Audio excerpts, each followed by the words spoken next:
네, 정부가 마약을 공급한 사람에게 최대 사형을 구형하는 내용의 종합대책을 발표했습니다. 마약 범죄가 많은 국가에서 입국하면 마약 전수조사를 실시하고 의료용 마약류 관리도 강화합니다. 자세한 내용 마약 전문 박진실 변호사와 알아보겠습니다. 어서 오세요. 안녕하세요.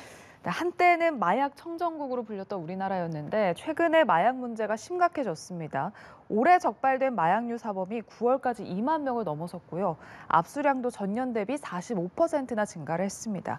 자, 정부가 발표한 종합대책, 좀 눈에 띄는 대책 소개를 해주신다면요. 지금 이번에 많은 부분에 대해서 종합 대책을 마련을 했습니다. 실제적으로 공급이 워낙 우리나라에 지금 최근에 더 많이 늘어나서 마약 압수물도 상당하고요. 예. 실제로 마약 사범들이 젊은 층들이 또 많이 늘어난 부분에 대해서도 이 부분도 좀 관심을 갖고 보고 있고 의료용 마약으로 인한 중독까지 다 분야에 대해서 지금 굉장히 대책이 마련됐는데 그 어느 하나 소홀할 수는 없을 것 같고요. 지금 이 모든 대책들이 나와 있는 부분들이 유기적으로 잘 적용이 되고 현장에서 실현이 돼야지만 예. 이 마약 문제가 어느 정도 해결이 될 수 있을 것으로 기대를 해봅니다. 예, 좀 하나하나 짚어보도록 하겠습니다. 마약 사범에 대한 처벌 기준이 강화가 됐는데 특히나 미성년자에게 마약을 공급하게 되면 법정 최고형이 사형을 구형할 방침입니다. 실효성에 대해서는 어떻게 보십니까? 실제로 그만큼 한참 자라야 되는 미성년자 청소년들에게 이 마약을 공급을 했다라고 하는 것은 일반적으로 성인이 어느 정도 자신이 자발적으로 마약을 자신의 개인 의지로 하는 것과는 분명히 다를 수 있죠. 실제로 청소년기에 마약을 접했을 때 제대로 치료되고 재활되지 않으면 평생 오랜 기간 동안 굉장히 고통 속에서 본인뿐만 아니라 가족들이 살아야 되기 때문에 예. 그런 부분 때문에 이 청소년들에게 마약을 공급해서 중독에까지 빠지게 했다라고 한다면 그만큼 엄단을 하겠다는 의지의 표명으로 보입니다. 다만 사형을 구형한다고 하더라도 이제 법원 단계에서 과연 사형을 선고할 수 있을지 이 부분은 조금 지켜봐야 될 것이고 쉽지는 않아 보입니다. 예.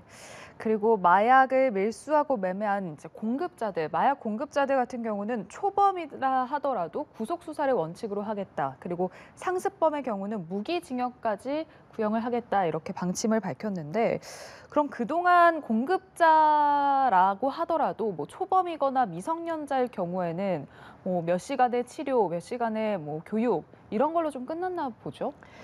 실제적으로 공급 사범에 대해서는 지금까지도 대부분은 구속 수사가 이루어졌습니다. 다만 예. 말씀하신 것처럼 청소년 부분에 대해서는 아직 성숙하지 못한 청소년이고 한 번 초범일 때는 불구속으로 청소년이기 때문에 조금 고려를 한 것은 사실입니다. 그럼에도 불구하고 이제 앞으로는 청소년이라 하더라도 좀 더 엄하게 예. 구속 기준을 정하겠다라는 것으로 보입니다. 왜냐하면 지금 최근에 청소년 마약 범죄도 굉장히 많이 늘어났기 때문에 이런 부분들로 인해서 굉장히 좀 주의력을 집중해서 청소년들도 함부로 마약을 접하지 못하게 하겠다는 이런 표현이 아닌가 싶습니다. 예, 공급자의 경우에는 엄정 단속을 하겠다라는 네.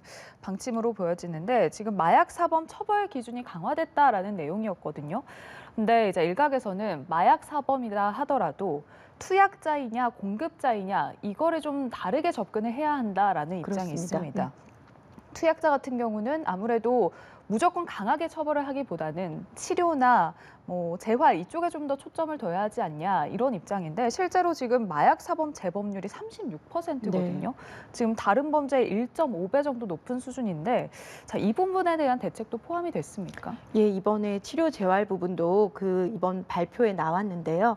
실제로 우리 사회에서 마약 중독자들이 제대로 치료를 받고 재사회화를 해야 되는데 예. 그런 기관들이 별로 없었습니다. 실제로 마련된 치료보호병원이라고 지정된 게 21곳이었는데 현실적으로 운영되는 것은 거의 2곳밖에 없었거든요. 그조차도 전체 지금 이번 올해 2만 명이라고 했지만 그 전에 18,000명 대비 이용률이 굉장히 낮습니다. 이용할 수 있는 공간이 부족했기 때문에 예. 입원 치료를 받으려고 하면 몇 달을 기다려야 돼 이런 정도인데 지금 30곳까지 치료보호병원을 확장해서 지정을 하겠다라고 했고 중독 재활센터를 지금 권역별로 3군데가 있는데 17개까지 확장을 해서 중독 치료 재활 부분에 좀 더 적극적으로 인적 물적 재원을 투입을 해서 치료 재활에 모든 그 역량을 발휘해서 앞으로 마약 중독으로 인해서 재범하지 않도록 노력을 하겠다라고 지금 발표는 했습니다만 예. 과연 이게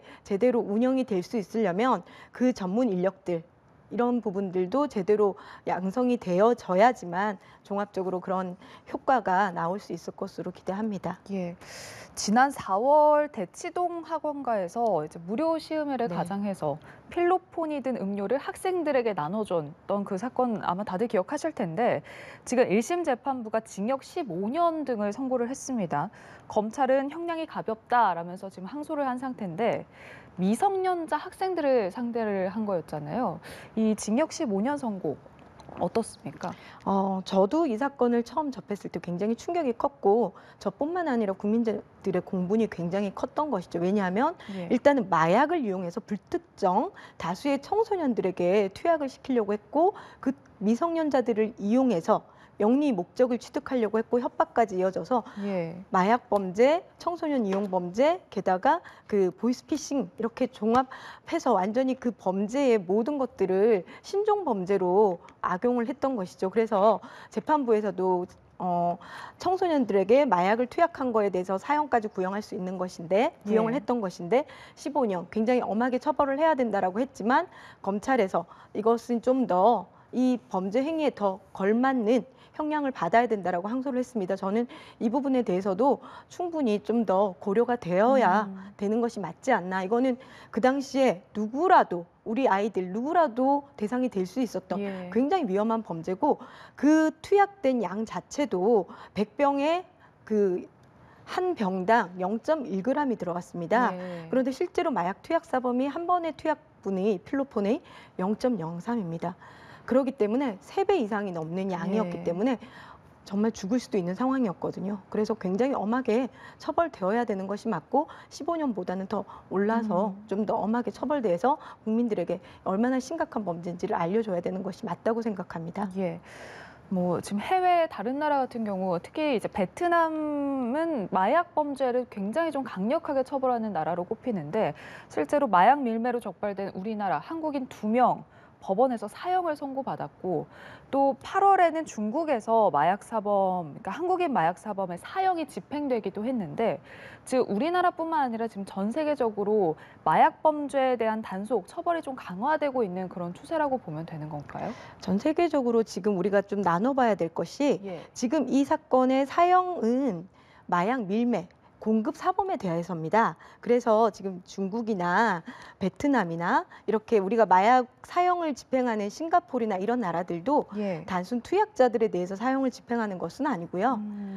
공급 사범, 굉장히 많은 양의 그 밀반입 사범에 대해서 하고 있기 때문에 이것은 조금 나눠서 투약 사범, 공급 사범에 대해서는 엄하게 처벌하고 예. 단순 투약자들에 대해서는 치료 재활 쪽으로 가고 있는 것이 전 세계적인 추세입니다. 예, 우리나라도 어쨌든 지금 처벌을 강화하겠다라는 네. 대책을 내놓지 않았습니까? 마약 범죄가 줄어들 수 있을 거라고 보십니까? 마약은 기본적으로 한 번 중독이 되면 쉽게 빠져나올 수 없습니다. 자기 예. 혼자서는 치료 재활이 돼서 재범을 하지 않아야 되는데 재범률이 앞서 말씀드린 것처럼 34% 정도 굉장히 높습니다. 그렇기 때문에 치료 재활이 돼서 이 사람들이 다시 재범하지 않도록 그런 시스템을 갖춰주고 예. 국내에 들어오는 일단 마약이 줄어들어야 되겠죠. 그러려면 그 국경 단계에서 마약이 들어오지 않도록 엄하게 조금 벽을 마련하는 것이 필요한데 그래서 이번 대책에서도 해외에서 들어오는 마약 그 우범 마약 국가에서 들어오는 사람들 전수조사를 하겠다 예. 마약에 대해서 이런 극단적인 안까지 나와 있는 것입니다. 말씀하신 그 부분, 그러니까 국경을 넘어오는 마약류를 원천 차단하겠다라는 방침으로 마약 우범국에서 입국하는 여행객 그러니까 전체 그리고 화물을 대상으로 마약 전수조사를 실시하겠다라고 밝혔습니다. 이게 지금 비접촉으로 3초 만에 이제 전신 스캔이 가능한 장비를 모든 공항, 네, 항만에 그렇습니다. 도입을 하겠다라는 건데 자 이렇게 되면 현재 밀반입되는 마약류 적발이 조금 더 용이해진다 이렇게 보면 되는 걸까요? 예, 실제로 지금 코로나 이후에 예. 코로나 때는 국제 우편이나 이런 것들을 통해서 사람들이 해외를 못 가니까 많이 가지고 오지 못했거든요. 예. 그런데 최근에는 이제 해외 여행이 이제 다 풀렸기 때문에 실제로 몸에 지니고 들어오는 경향이 많았습니다. 예. 그런데 이제 워낙 우리 그 공항에서 그 검색을 하는데 한계가 있었기 때문에 소량의 그 개인 밀반입 부분에 대해서는 다 확인을 할 수가 없어서 국내로 많이 유입됐죠. 그렇기 때문에 이런 부분들에 대해서 차단을 하겠다라고 해서 전수조사를 하겠다는 카드가 나왔던 것 같습니다. 예. 마약 우범국이라면 이제 어떤 나라들이 좀 해당이 되는 건지도 궁금하고, 그리고 이 부분도 이제 우범국가로 지정이 됐다가 해제가 됐다가 좀 탄력적으로 운영이 되는 건가요? 실제로 우리가 지금 우범 국가라고 하면 예. 최근에는 가장 많이 그 우범 국가로 지정되는 나라가 지목되는 나라가 태국이죠. 태국, 미얀마 그 뭐 이런 쪽의 라오스 예. 접경지대의 골든 트라이앵글 지역에서 전체 마약 생산 전 세계에서 그 생산되는 마약의 20%가 생산되고 있습니다. 예. 그 정도로 많은데 그 중에 태국이 굉장히 유통 경로로 이용되고 있거든요. 그리고 최근에는 대마 합법화 때문에 젊은 층들도 태국으로 가서 마약을 좀 자유롭게 하고 오려는 예. 경향이 있습니다. 그래서 동남아, 동아시아 이쪽에서 굉장히 많이 가지고 오는데 이런 부분들을 좀 더 아마 면밀하게 통계치를 봐서 예. 지정을 해서 그쪽에서 들어오는 사람들에 대해서 전수조사를 할 것으로 보이는데 실제로 이렇게 했을 때 지금 입국 심사 다음에 이렇게 전수조사를 하는 것이 아니라 예. 비행기에서 내리자마자 이제 조사를 한다고 합니다. 우리가 지금 우리 인천공항이나 이렇게 국제공항이 굉장히 빠른 시스템으로 입국하는 거에 되게 만족도가 높았거든요. 맞아요. 만약에 이렇게 되면 조금 그 부분이 많은 불편을 또 호소하지 않을까 우려가 되긴 합니다. 그러니까 지금 물론 스캔하는데 3초가 걸린다라고 하더라도 어쨌든 이 장비를 이용하려면 줄 서서 네. 대기를 해야 하고, 그렇게 되면 입국자들 당연히 불편이 가중될 수밖에 없을 텐데 지금 건사 인력도 좀 부족할 거다 이런 우려가 나오고 있거든요. 네. 실제로 실효성 부분에 대해서는 어떻게 보시는지요?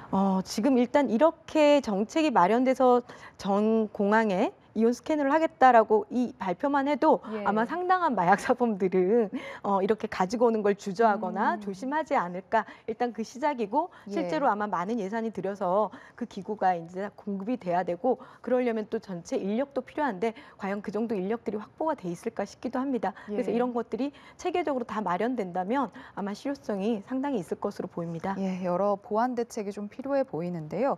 자, 환자가 병원을 돌면서 마약류 의약품을 처방받는 뭐 이른바 마약 쇼핑이라고 하는 이런 경우도 많은데 정부가 이 마약류 의약품에 대한 오남용 단속도 강화하기로 했습니다. 자, 어떤 내용들인지 좀 소개를 해주시죠. 지금 그 펜타닐이 굉장히 문제가 됐었죠. 청소년들이 이 병원 저 병원을 다니면서 펜타닐을 처방받는데 예. 아시다시피 마약성 진통제, 말기 암 환자에게 사용되는 이런 것들이 정말 무분별하게 청소년 손에 쉽게 들어가서 이것들을 투약하고 중독에 빠져서 굉장히 고통스러워했었죠. 예. 뿐만 아니라 그 펜터민이라는 다이어트 약도 젊은 층들이 무분별하게 조금 자신이 그 상대적으로 비만이 아님에도 불구하고 쉽게 처방이 되니까 예. 그걸 통해서 더 불법 마약으로까지 나아가는 이런 현상이 요즘 있다 보니까 이런 식으로 의료용 마약류 의료 쇼핑 방지를 하기 위해서 이전에 이제 시스템을 만들어 놨지만 예. 의사들이 이게 의무적으로 확인할 것은 아니었어요. 확인하는 수준이 아니었기 때문에 이 부분을 의무화하겠다라고 하고 있습니다. 그렇다면 그 마약류를 처방받으러 오는 사람들의 1년 정도까지의 이력을 확인할 수 있기 때문에 오남용을 확실히 막을 수 있는 것이죠. 그래서 이 병원 저 병원 다니면서 얼마나 예. 많이 처방받았는지 확인할 수 있고 주의를 기울일 수 있기 때문에 오남용을 예방할 수 있을 것으로 기대합니다. 예, 사실 이 마약류를 합법적으로 취급을 할 수 있기 때문에 의사들이, 의료인들이, 그래서 의사와 연루된 마약 범죄도 늘고 있는 추세인데 마약 중독 판정을 받은 의사의 경우는 면허를 취소하는 그런 정책도 추진이 됩니다. 의료인에 대한 책임이 강화되는 내용인데, 자, 중독 판정을 받은 경우에 면허가 취소된다. 그렇다면 재발급은 가능한 상황인 건가요? 그렇죠. 재발급을 하는 데 있어서 일정 요건을 부여하겠다는 겁니다. 예. 뭐 기본적으로 의료 윤리를 좀 더 교육을 제대로 받게 하고 의료법 관련 프로그램을 이수하게 하는 이런 정도를 통해서 재발급을 하는데 좀 더 신중하게 하겠다라는 취지 같습니다. 다만 중독 판정을 받은 의사에 대해서 면허를 취소하는 것이기 때문에 예. 이 부분이 정말 판정이 그렇게 되는 그 단계부터가 좀 달라질 수 있겠죠. 결국은 그 판정은 결국 의사협회에서 하는 건지 이런 예. 것들도 결국 자체 내에서 제대로 정화가 되지 않는다면 이런 의료인으로 인해서 또 제3의 피해가 나올 수 있기 때문에 좀 더 신중을 하게 이렇게 판단이 되어야 될 것으로 보입니다. 그동안에 조금 논란이 됐던 부분이 이제 마약 사범 의사가 이제 처벌을 받으면서 면허가 취소가 됐는데 정말 단 그 치료 몇 시간, 교육 몇 시간만 이수하더라도 면허 재발급이 되는 그런 부분이 있어서 이 부분이 좀 논란이 됐었거든요. 네, 기본적으로 결국은 의사협회에서 면허 재발급, 보건복지부랑 이렇게 통해서 할 텐데 예. 기본적으로 그 정도의 심각성이 제대로 인지가 안 됐던 거죠. 이 마약류 관리에 관한 법률로 인해서 면허가 지금 문제가 됐다거나 업무 정지가 된 부분에 대해서 예. 실제적으로 현장에서 이렇게 마약류를 처방하는 의사분들이 그 정도의 인식이 마약 오남용으로 인한 피해가 어느 정도인지 이 부분에 대해서는 좀 경각심이 좀 낮았던 것으로 보입니다. 그래서 의사 전체에 대한 그런 교육들이 제대로 이루어져야지만 예. 일반 국민이 마약 오남용을 막을 수 있지 않을까 생각을 합니다. 예, 알겠습니다. 마약류 관리 종합 대책과 관련해서 박진실 변호사와 이야기 나눠봤습니다. 고맙습니다.